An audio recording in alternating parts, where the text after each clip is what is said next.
Most people think enlightenment means constant bliss, a kind of permanent inner smile where nothing bothers you anymore. But that's a fantasy, a product of Instagram spirituality and polished guru speeches. The real experience of awakening is something else entirely. It's confusing, it's beautiful, it's terrifying, it's messy, and it doesn't arrive like a gentle breeze. It often crashes into your life like a storm, tearing apart everything you thought you were. Real enlightenment isn't about rising above the human experience. It's about going deeper into it. You don't stop feeling emotions. In fact, you feel them more clearly. Raw, unfiltered, the numbness fades and everything comes alive. Joy, sadness, fear, gratitude. They all return like long-lost friends, each carrying a lesson. The illusion of control begins to dissolve. The ego, the voice inside your head narrating your life, starts crumbling. Not because you fight it, but because you finally see through it. And that's where the shift begins. Not in escaping the world, but in seeing it without the layers. You don't become someone else. You remember who you were before the noise.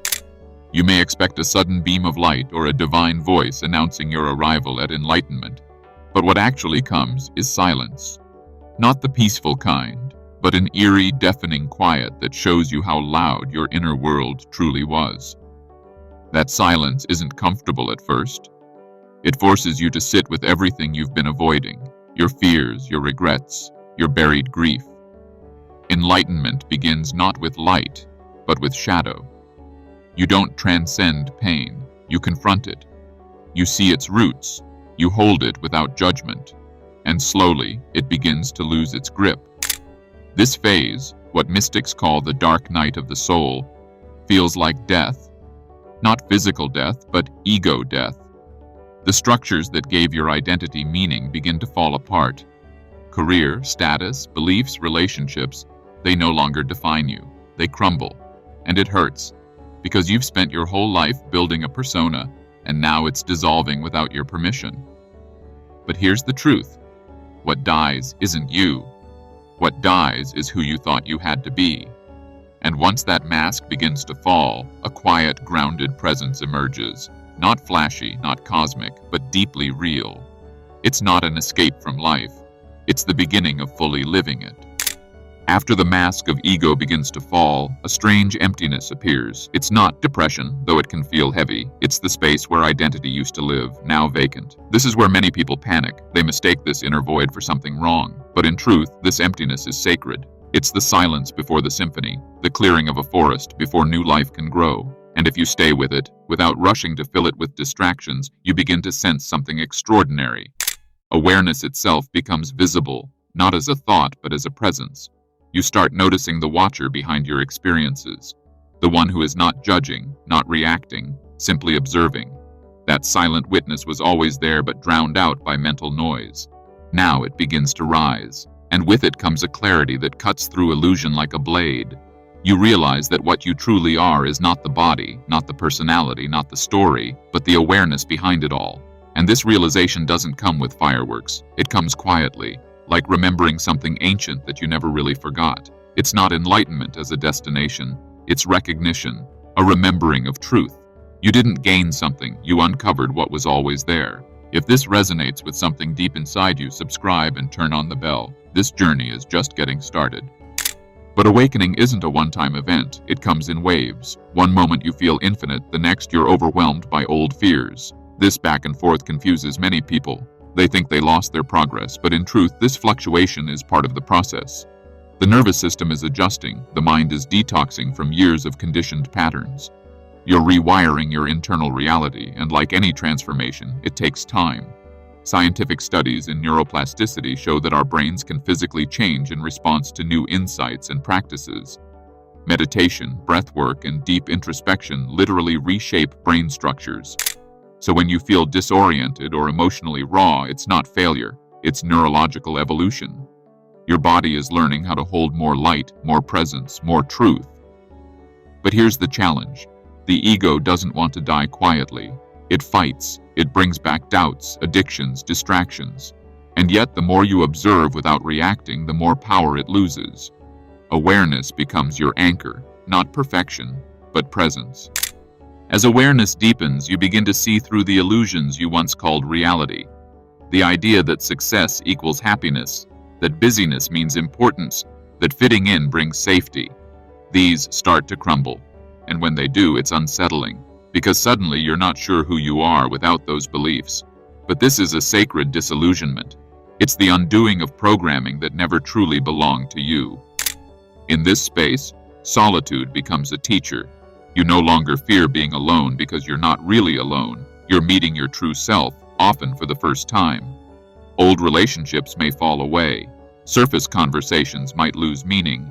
But what rises is authenticity. Your interactions gain depth. Your presence becomes medicine for others. What's happening isn't withdrawal, it's refinement. The more false layers you shed, the more clearly your essence shines. Enlightenment isn't becoming more, it's becoming less of what you're not. And in that lessness, you touch something eternal, beyond the mind, beyond the form. Eventually, a subtle peace begins to grow, not the loud, ecstatic kind, but a grounded calm. You stop chasing highs. You stop needing life to constantly entertain or validate you. The need to prove, to achieve, to impress, it fades. What replaces it is presence. You begin to notice the wind, the breath, the space between words. Silence becomes a companion, not an enemy. This doesn't mean life stops being challenging. It just means you stop resisting what is. You experience pain, but you don't become it. You allow joy, but you don't cling to it. Emotions rise and fall like waves, and you, finally, learn to surf, not drown. This is where true resilience lives, not in avoidance, but in alignment. From a scientific perspective, your nervous system is now regulating itself more efficiently. Your cortisol levels drop. Your parasympathetic system activates more often. You're not just feeling calm, you're becoming biologically calmer. Awakening changes your chemistry. Enlightenment isn't mystical escapism, it's embodied awareness. It's learning to fully inhabit your own being. At this stage, something unexpected happens. You stop trying to be spiritual. There's no more performance, no more needing to look wise or say the right words. Authenticity becomes more important than appearance. You laugh more. You cry freely. You rest without guilt. You allow life to unfold without controlling it. And in doing so, you discover a truth most seekers miss. The sacred is hidden in the ordinary. Washing dishes becomes meditation. Walking turns into prayer. Making eye contact is communion. You realize the divine was never separate. It was always in you, around you, speaking through every moment. Enlightenment isn't a light switch. It's a soft unveiling. And the more humble you become, the more clearly you see. Interestingly, neuroscience now supports this. Studies show that mindfulness increases gray matter in areas related to empathy and emotional regulation. Your brain literally evolves as you embody presence. So yes, awakening feels mystical, but it's also deeply biological. Real enlightenment isn't about escaping the human, it's about embracing it fully and fearlessly. In the end, enlightenment isn't what you thought. It's what's left when all the thoughts dissolve. It's not the end of your journey, but the beginning of a deeper one. You don't become perfect, you become real. You're not free from pain, you're free within pain. And that's the paradox. True liberation doesn't elevate you above life, it roots you deeper into it. You show up more fully in your relationships, not to fix others, but to love them as they are. You listen better, you breathe slower, you speak less, but when you do, it comes from stillness, from clarity. You stop chasing meaning and start embodying it. Life stops being a question to solve and becomes an experience to embrace. And perhaps the greatest truth is this: you were never far. The peace you longed for, the clarity you searched for, the wholeness you dreamed of, it was always within you, waiting.